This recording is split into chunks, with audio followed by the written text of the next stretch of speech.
Hi, everyone. Welcome to This Is Your Time. I'm having my little coffee right now. And today we're going to be talking about your health and health is wealth, and it absolutely is. That is the basis for everything. And we're going to talk a little bit about what millionaires actually do for their health and their routine, and how everything kind of snowballs together. And when you work on yourself, then you will have wealth in your life, both emotional wealth and financial wealth. So, for those of you who are just tuning in and this is your first video, my name is Donna Levy. I have been a registered nurse for 38 years. Most of my experience has been with brain health, mindset, everything in brain health, from pediatrics to dementia care to seniors, and now I'm in actually hospice care. So I am delving into the spiritual element of our brain and what we think and what this life is all about. So without further ado, let's talk about health. Um, I have learned over the years, I have struggled with my weight since I was 14 and on Weight Watchers, okay?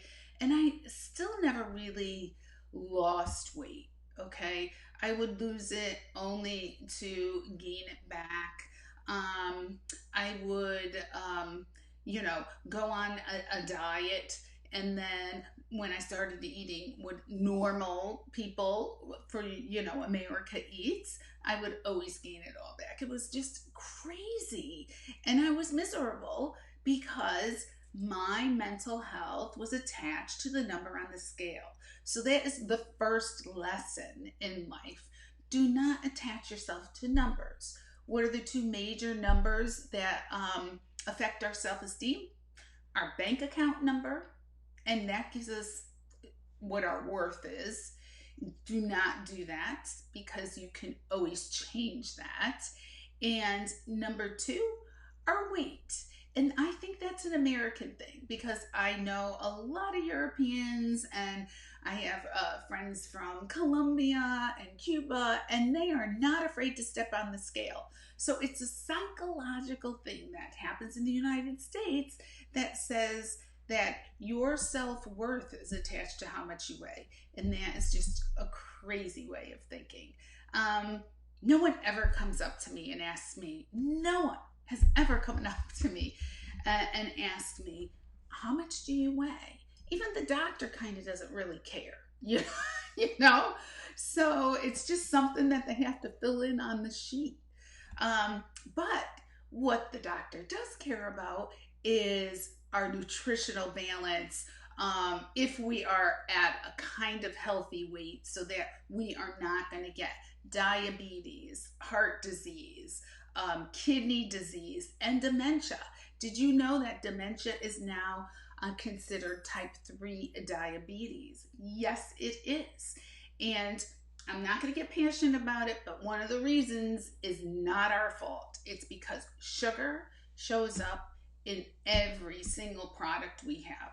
Like, if you go shopping and you go to a grocery store and you look at the labels, and I think what was it, 90%, 90 or 85%, I think 85% of all of the grocery items, if they took them out, you would be left with 15% of the items in a grocery store to buy from. And that is mostly, your grass-fed beef, your chicken, your seafood, that kind of thing that doesn't have added sugar. Even cream cheese. I was having trouble finding a lower carb level cream cheese, and that's not supposed to have sugar in it, guys. But I started on this venture of I'm postmenopausal, I knew that something was going on with my body, because the only way that I could lose weight was to not eat.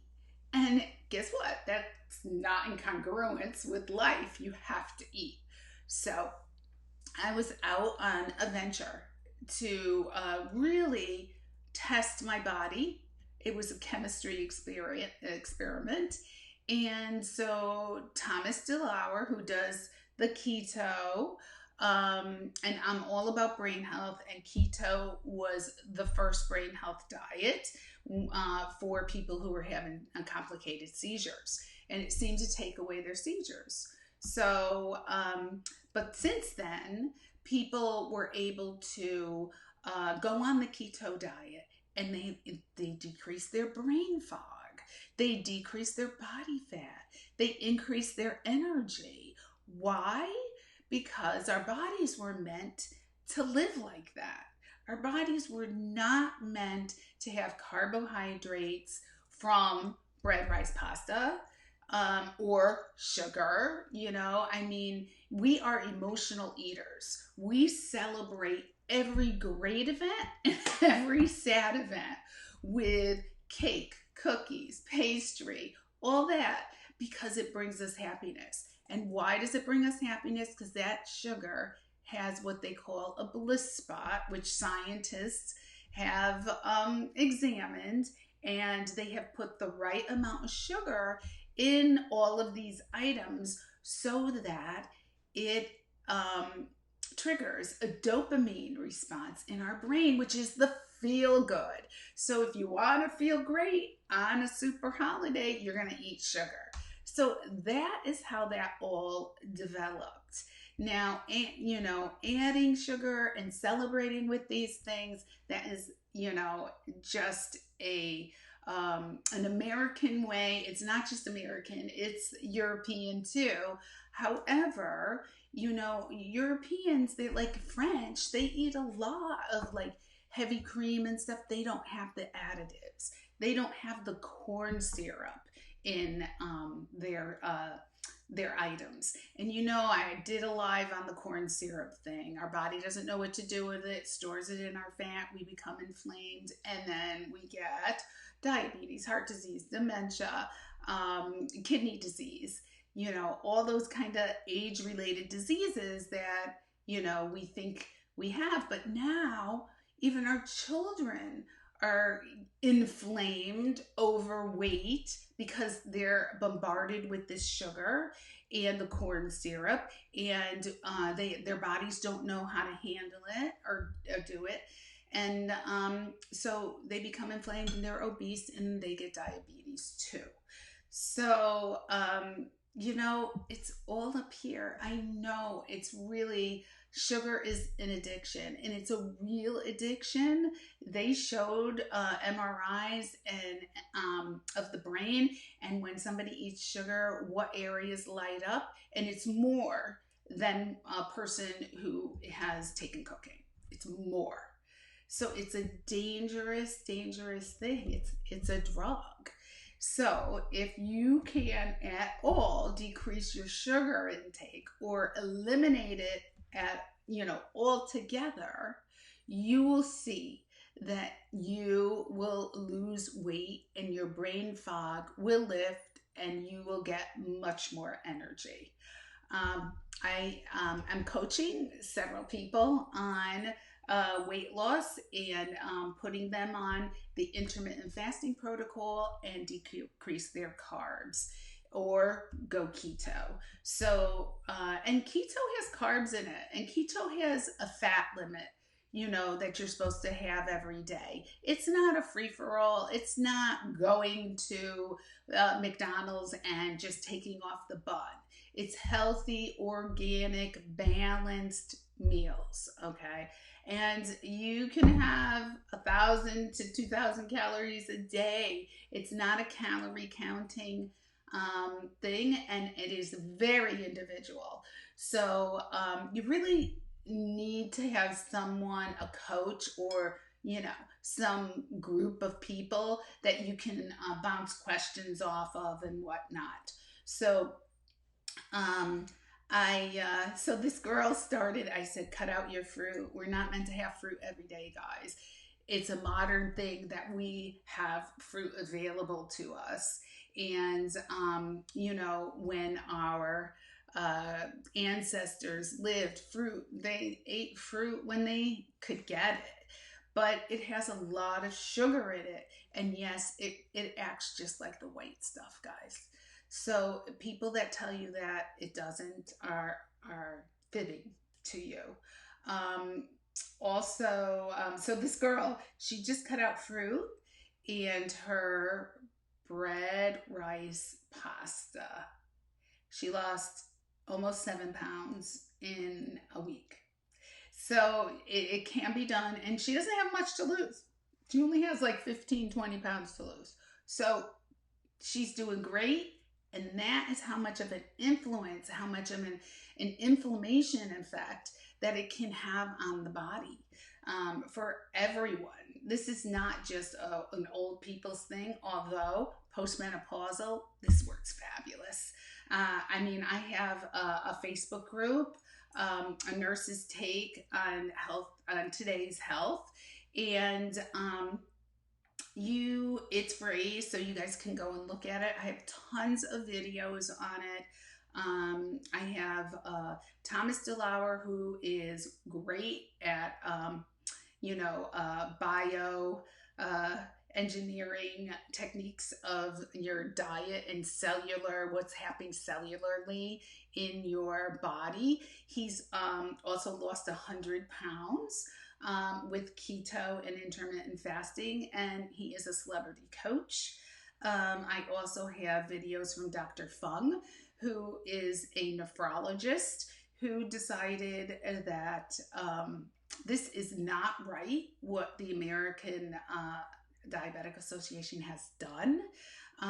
It's been their agenda that they put us on a high carb, low fat diet, which should never, ever have been. But because we are Americans and we grow corn, wheat, soy, cotton, all those kind of things, they put that into our diet so that we're feeding the economy.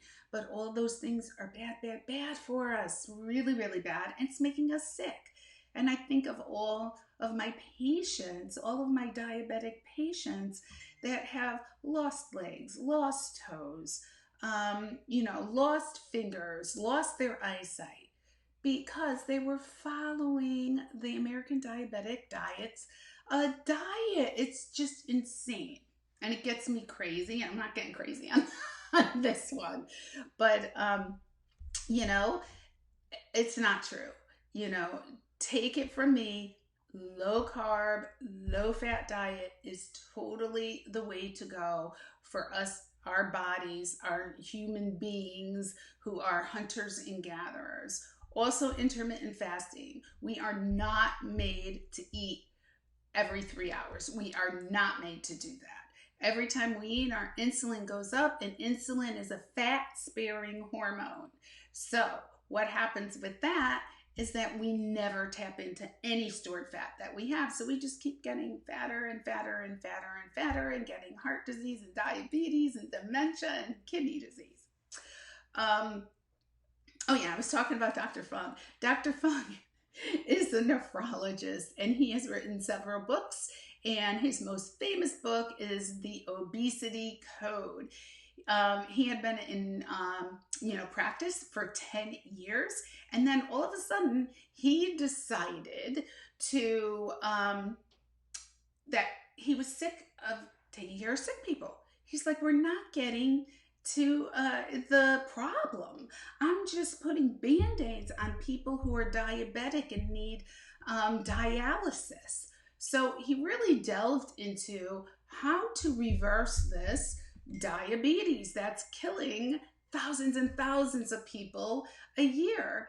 And he found that intermittent fasting, or fasting long periods of time without having us have insulin spikes, will reverse diabetes. So I have some videos of his on there. And of course, Dr. Berg, who I love Dr. Berg, he is a chiropractor turned into a nutritional and keto intermittent fasting expert.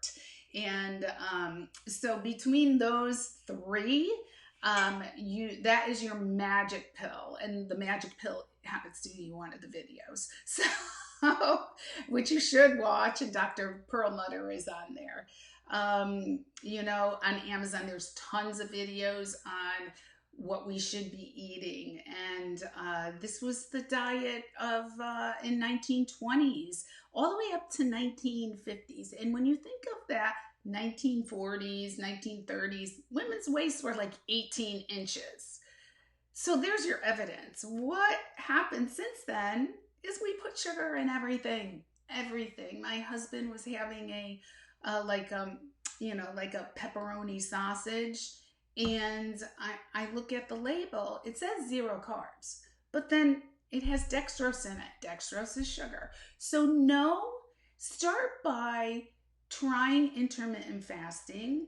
Know your look at the labels on everything. If there is any kind of sugar or dextrose in it, eat it sparingly if you have to eat it. But really, I just don't even buy it anymore, because it's absolutely poison for your brain. Our brain works best on ketones. Our brain needs a minimal amount of carbohydrate, of which we can get from our vegetables, or we can also, our body can make it. Our body is freaking amazing. It can make it.